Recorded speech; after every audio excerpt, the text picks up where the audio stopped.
Hello students, आज ये मेरा दूसरा लेक्चर है इलेक्ट्रोस्टैटिक्स पे। Myself Amit Kumar Mishra, Saint Xavier's school Dharara Ballia. मैं वहाँ पे पीजीटी फिजिक्स हूँ and this is the one of the best school of the Purvanchal. आज कल हम लोगों ने चार्ज के बारे में डिस्कस किया था। आज हम लोगों को पढ़ना है कि चार्ज को हम कैसे ट्रांसफ़र कर सकते हैं, और उसके बाद हम लोग पढ़ेंगे कूलम्ब्स लॉ के बारे में। This is the second lecture and students please subscribe my channel because daily I uploaded one video and complete the syllabus. This is the whole academic syllabus of CBSE and ICSE. So just subscribe my channel and press the bell icon so that you get the notification daily. I hope you like it. Just watch how the charge is transferred. हम लोग को ये पढ़ना है कि charge हम कैसे transfer कर सकते हैं। तो बेसिकली चार्ज ट्रांसफ़र के लिए तीन मेथड्स होते हैं। पहला मेथड होता है बाय फ्रिक्शन, जो हम लोगों ने कल भी डिस्कस किया था। जो बच्चे कल का लेक्चर नहीं सुने होंगे वो चैनल में जाकर के उसको देख लेंगे। सेकंड हम लोग पढ़ेंगे आज कंडक्शन, और तीसरा जो है वो है इंडक्शन। तो सबसे पहला देखिए फ्रिक्शन। ये हमने आपको पहले से ही प्रीव्यू दिया है। There are three modes of transfer of charge, that is by friction, by conduction, by induction. तो first is by friction. Friction में मैंने कल भी डिस्कस किया था कि हमारे पास अगर सिल्क का क्लॉथ है और अगर हम ग्लास रॉड से रब करते हैं, रगड़ देते हैं, तो यहाँ से इलेक्ट्रॉन ट्रांसफर हो जाएंगे, मीन्स चार्ज ट्रांसफर हो जाएगा, और यहाँ से एक इलेक्ट्रिसिटी जनरेट होती है जिसको हम लोग फ्रिक्शनल इलेक्ट्रिसिटी कहते हैं। इसका बहुत सारा कॉमन एग्जाम्पल हम डेली लाइफ में भी देखते हैं। आप लोग देखे होंगे, हम लोग अगर कॉम से बाल को रगड़ देते हैं तो फिर वो कागज़ के छोटे छोटे टुकड़ों को अट्रैक्ट करता है। कभी कभी आपने देखा होगा प्लास्टिक के चेयर पे बैठे हैं तो दूसरा कोई टच करता है तो उसको करंट जैसा महसूस होता है, उसको फ्रिक्शनल इलेक्ट्रिसिटी कहते हैं। इसमें फ्रिक्शनल इलेक्ट्रिसिटी में क्या होता है कि चार्ज इलेक्ट्रॉन ग्लास रॉड से ट्रांसफर होता है। जितना जैसे यहाँ 6 इलेक्ट्रॉन दिखाए गए हैं, तो ये 6 इलेक्ट्रॉन इसने लूज किए हैं तो 6 इलेक्ट्रॉन इसने गेन किए। इसको फ्रिक्शनल इलेक्ट्रिसिटी कहते हैं and this is the mode of transfer of charge by the friction. Now the second method by conduction. Second method conduction का मतलब होता है कि अगर कोई बॉडी चार्ज है और दूसरी बॉडी अनचार्ज है, या अगर कोई बॉडी चार्ज है और दूसरी बॉडी भी चार्ज है लेकिन उनके पोटेंशियल्स अलग अलग हैं, मीन्स उनके चार्जेस की वैल्यूज अलग अलग हैं, तो अगर हम उनको टच करते हैं, means charge body touched with another uncharged body, then charge will be transferred from charged body to uncharged body. Clear? And this process continues till both the bodies get equal charges. जैसे यहाँ पे आपने देखा figure में, ये plus, इसको हम connect किए हैं बॉडी से, तो ये प्लस इस पे आ जाएगा, और ये प्रोसेस तब तक होगा जब तक कि दोनों बॉडी पे इक्वल चार्ज ना आ जाए। जैसे इक्वल चार्ज होगा उसके बाद ये प्रोसेस रुक जाएगा। And this is the permanent transfer of charge, this is the permanent electrification. अगर हम दोनों बॉडी को हटा भी देते हैं तो ये चार्ज दोनों बॉडी पे हमेशा रहेगा। ये सबसे बेस्ट मेथड होता है। यहाँ पे देखिए हमने यहाँ पे दो अलग अलग चीज़ें ली हैं। जैसे आपने देखा, ये हमेशा हम लोग इसको यूज़ करेंगे, इसको इंसुलेटेड स्टैंड कहते हैं। इंसुलेटेड स्टैंड इसलिए यूज़ करते हैं कि ताकि चार्ज अर्थ में ट्रांसफर ना हो, इसलिए। यहाँ पे सेकेंड फिगर में देखिए दो बॉडी है जिन पे चार्जेस Q1 है, इसका पोटेंशियल V1 है, यहाँ पे चार्ज Q2 है, पोटेंशियल V2 है, और हमने इन दोनों को वायर से कनेक्ट कर दिया है। ये मैंने इसलिए वायर से कनेक्ट किया कि ज़्यादातर बच्चे ये सोचते हैं कि टच कराना ही ज़रूरी होता है। ऐसा नहीं है, विदाउट टचिंग भी आप ये प्रोसेस कर सकते हैं by connecting through the wire. हम यहाँ वायर से इसको कनेक्ट कर देंगे, वायर से कनेक्ट कर देंगे, चार्ज हाई पोटेंशियल से लो पोटेंशियल की तरफ ट्रांसफर होने लगेगा। It is very similar that you understand from this example. हमारे पास ये दो टैंक्स हैं पानी के, आपके छत पे है, मान लीजिए दो पानी के टैंक हैं। इसमें अगर पानी यहां तक भरा हुआ है और इसमें यहीं तक पानी है, ये टैंक पूरी भरी हुई है और ये टैंक खाली है। अगर हम इन दोनों टैंक को आपस में कनेक्ट कर देते हैं, आप अपने घर में भी देखेंगे छत पे जो टैंक रहता है, अगर दो टैंक है तो नीचे से कनेक्टेड होते हैं, तो फिर ये वाटर हाई पोटेंशियल की वजह से इसमें ट्रांसफर होने लगा। तब तक ट्रांसफर होगा जब तक कि दोनों टैंक में पानी का वाटर लेवल का जो सेम ना हो जाए, दोनों वाटर लेवल सेम हो जाए। So this is the mode of transfer of heat by the conduction. इसमें तब तक आपका चार्ज ट्रांसफर होगा जब तक कि दोनों बॉडी का चार्ज सेम ना हो जाए। And this formula is very helpful in solving the problems related with conduction, that is one body is touched with another body, which is given in the NCERT also.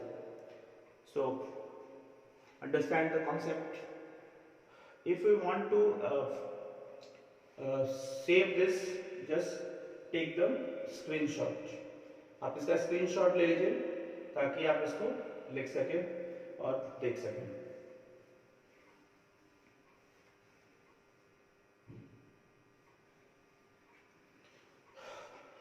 Now third method,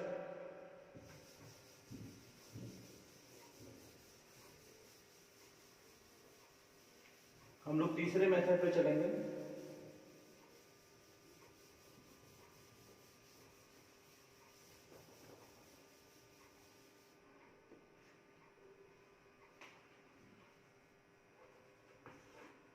by induction।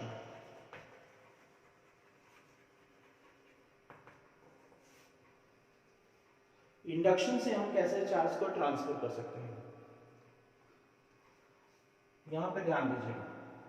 हमारे पास एक charge body है और ये uncharged body है। This is uncharged body. It is seen that it had the positive charge and it has no charge. So this is the uncharged body. ये uncharged body है, ये charged body है। Basically जो uncharged body होती है उसमें उसके matter के अंदर इक्वल नंबर ऑफ इलेक्ट्रॉन्स और प्रोटॉन्स रहते हैं, इसलिए वो न्यूट्रल होती है। अब जैसे ही आप यहाँ प्लस बॉडी को ले आएंगे तो due to the field of this body opposite nature will attract here, that is if the plus is bring here then electron is coming here।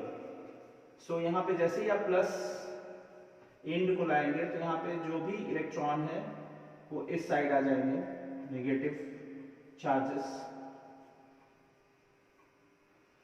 और आप जानते हैं कि किसी भी मैटर से इलेक्ट्रॉन अगर निकलता है तो वहां पे एक पॉजिटिव आयन होता है, इसलिए जब ये इलेक्ट्रॉन यहाँ से आया होगा तो एक प्लस छोड़ा होगा, इसके कारण भी एक प्लस मिलेगा, इसके कारण भी एक प्लस, इसके कारण भी प्लस, इसके कारण भी प्लस, इसके कारण भी प्लस। इसका मतलब कि जितने इलेक्ट्रॉन यहाँ पे एक्यूमुलेट हुए होंगे उतने यहाँ पॉजिटिव चार्ज भी एक्यूमुलेट होंगे और ये बॉडी आपकी चार्ज हो गई। लेकिन ये प्रोसेस टेम्पररी होता है, ये टेम्पररी इलेक्ट्रिफिकेशन प्रोसेस है। यहाँ पे चार्जिंग टेम्पररी होती है। यहाँ पे जो आपको पिछला जो प्रोसेस था वो कंडक्शन जो प्रोसेस था वो परमानेंट चार्जिंग का प्रोसेस था, ये टेम्पररी प्रोसेस है। लेकिन क्योंकि जैसे आप इस बॉडी को हटाएंगे चार्ज बॉडी को, ये तुरंत न्यूट्रल हो जाएगा जैसे पहले था। जिस तरह से आप लोग रोज देखते हैं, हम लोग क्लासरूम में बच्चों को देखते हैं कि बच्चे खूब बातचीत करते हैं, गप करते हैं, लेकिन जैसे टीचर आते हैं तो तुरंत शांत हो जाते हैं, तो वो इंडक्शन प्रोसेस है। फिर टीचर चले जाते हैं, बच्चे अपने मूड में फिर चले जाते हैं। आते हैं हम लोग इसको परमानेंट कैसे बनाएं। कुछ बोर्ड में पूछा भी गया था कि ये क्वेश्चन कि आप इसको परमानेंट कैसे इलेक्ट्रिफिकेशन कर सकते हैं, तो इसके लिए बेस्ट प्रोसेस है अर्थिंग कर दीजिए। अर्थिंग, अगर हम इसको अर्थ से जोड़ देते हैं, this is the earthing process.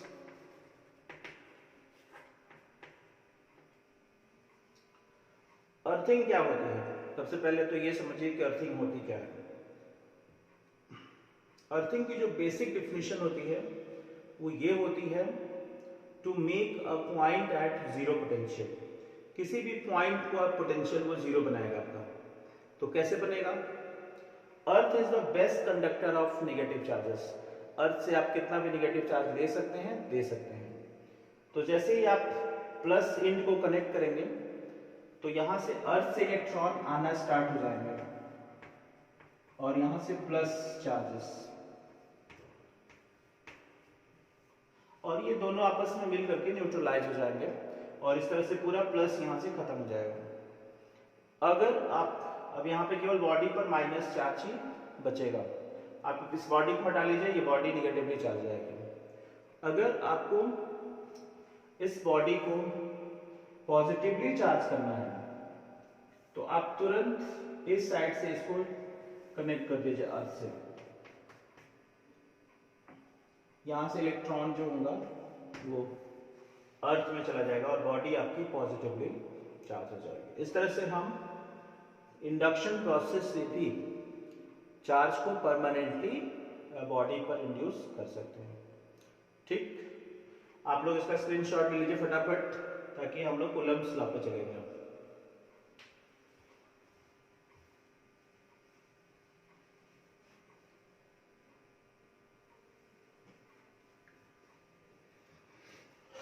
Now the very important concept, Coulomb's law। अब हम लोग को बहुत इंपॉर्टेंट कॉन्सेप्ट पे चलना है, Coulomb's law। धीरे धीरे हम सीबीएसई के सारे टॉपिक्स को क्लियर करेंगे और उस पर बेस्ड आपको न्यूमेरिकल प्रॉब्लम्स भी मिलेंगे।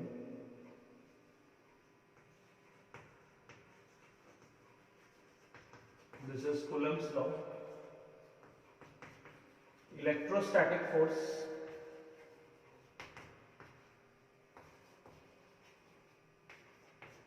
between 2 point charges।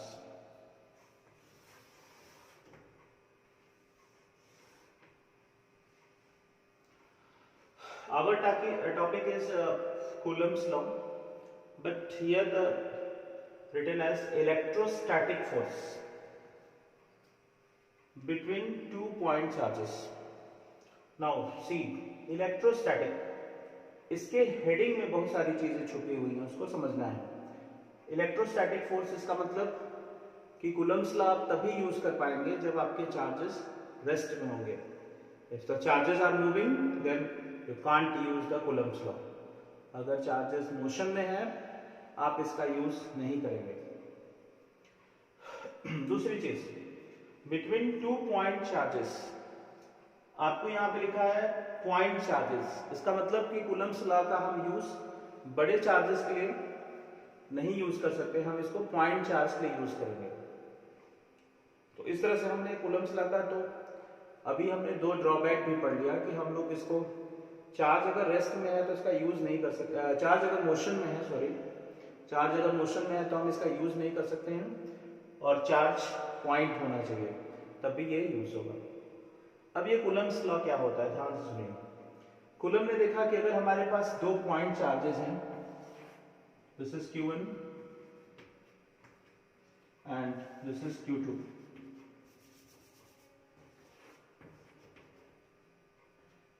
and the distance between their centers is a small r। Suppose इनके बीच का जो डिस्टेंस है, मैं फिगर को थोड़ा अच्छा बना देता हूं ताकि आपको क्लियर हो।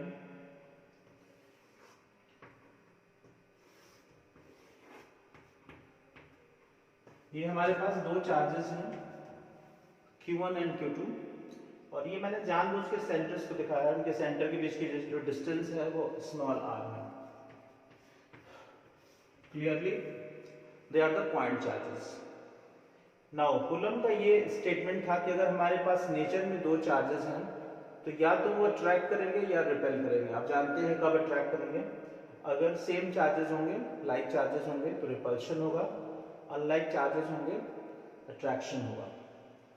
कूलम का ये स्टेटमेंट था कि अगर दो चार्जेस हैं आपके पास पॉइंट चार्जेस, सो या तो वो अट्रैक्ट करेंगे या रिपेल करेंगे, एंड ये जो फोर्स ऑफ अट्रैक्शन या रिपल्शन होगा वो दो फैक्टर्स पे डिपेंड करेगा। पहला फैक्टर ये था कि this force is directly proportional to product of charges, and second inversely proportional to distance between them. हमने यहाँ पर मॉड यूज किया है। मॉड इसलिए यूज किया है कि हमको मैग्नीट्यूड से मतलब है, क्योंकि चार्ज प्लस हो सकता है माइनस हो सकता है, तो प्लस इंटू माइनस करेंगे तो आंसर माइनस आएगा, और यहाँ पे माइनस मैग्नीट्यूड में कभी माइनस नहीं आता है, माइनस डायरेक्शन के लिए होता है। इसलिए हम लोग अगर मैग्नीट्यूड आपको निकालने के लिए आएगा तो मॉड यूज करेंगे, डायरेक्शन अगर रहेगा तो फिर आपको मॉड यूज नहीं करना है।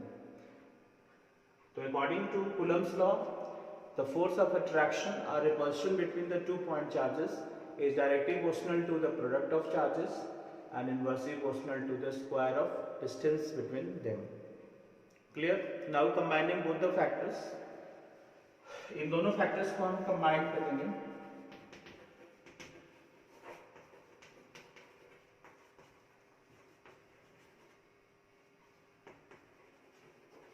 We get F is directly proportional to Q1 Q2 upon R square। Now proportionality हटाने के लिए आपको एक कांस्टेंट की जरूरत होगी, जिसको हम लोग 1/4 pi epsilon 0 Q1 Q2 upon R square। आपने यहाँ पे देखा कि एक नई चीज मिली है 4 पाई एप्सिलॉन 0। 4 पाई आप नोन है, ये नई चीज है epsilon 0। This is called epsilon 0।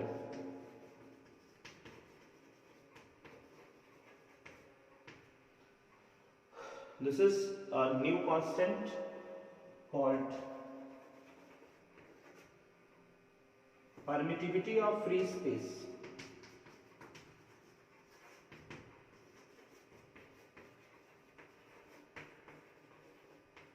This is called permittivity of free space। Now the value of epsilon 0, epsilon 0 की वैल्यू होती है 8.85 into 10 to the power minus 12, and you can find the unit from this formula। epsilon 0 की unit आप निकाल सकते हैं यहाँ से। आप इसको यहाँ पे ट्रांसफर कर दीजिए, f को नीचे लेके चले जाइए डिनोमिनेटर में, तो ये charge into charge coulomb square और ये newton into metre square. So unit becomes coulomb square and newton into metre square. Clear? साइंटिस्टों ने देखा कि न्यूमेरिकल्स में अगर हम ये वैल्यू रखते हैं तो काफी दिक्कत होगी बच्चों को, तो उन्होंने 1/4 पाई एप्सिलॉन 0 को तोड़ दिया। उन्होंने इसको सॉल्व किया तो ये approximately 9 into 10 to the power 9 के इक्वल आ जाएगा। तो इस तरह से हम फोर्स का फॉर्मूला ये लिख सकते हैं, F is equal to 9 into 10 to the power 9 mod Q1 Q2 upon R square। यहाँ पे ध्यान दीजिए, ये चार्ज दोनों चार्जेस हैं, तो अगर हम इनमें ये दोनों चार्जेस अगर हमने यहाँ पॉजिटिव लिया है तो ये दोनों एक दूसरे को रिपल्शन करेंगे। तो अगर हम Q1 के कारण Q2 पर फोर्स निकालते हैं तो ये बाहर की तरफ काम करेगा, and name this force is F21। इस फोर्स को हम लोग F21 पढ़ेंगे। This is the force on charge Q2 due to Q1, and this is Q2 कारण अगर Q1 पे फोर्स निकालेंगे तो फिर ये बाहर काम करेगा। This is F12 force on Q1 due to Q2। ये हम बाद में यूज करेंगे, जब हम लोग vector form of Coulomb's law पढ़ेंगे तब हम F1 और F2 का यूज करेंगे। सो ये बात क्लियर कर लीजिए, F1 का मतलब F12 का मतलब force on Q1 due to Q2 and F21 means force on Q2 due to Q1। अब बाकी किसी भी दिक्कत हो, कोई भी प्रॉब्लम हो तो आप कमेंट बॉक्स में पूछ सकते हैं, और आप चैनल को जरूर सब्सक्राइब करें और बेल आइकन को टैप करें, क्योंकि ये आप जितना हमको अप्रिशिएट करेंगे उतना आपको अच्छा नॉलेज मिलेगा। Thank you. Thank you for watching my video, thank you.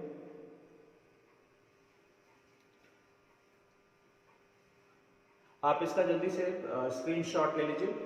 कल हम लोग डिस्कस करेंगे, नेक्स्ट वीडियो में हम डिस्कस करेंगे कि vector form of Coulomb's law क्या होता है, और इस पे बोर्ड का क्वेश्चन भी आता है कि prove that Newton's law satisfies the Coulomb's law, means Newton's third law Coulomb's law को सेटिस्फाई करता है। अगले वीडियो में हम लोग डिस्कस करेंगे। This is the lecture number 2, now the lecture number 3 on the electrostatics. Thank you.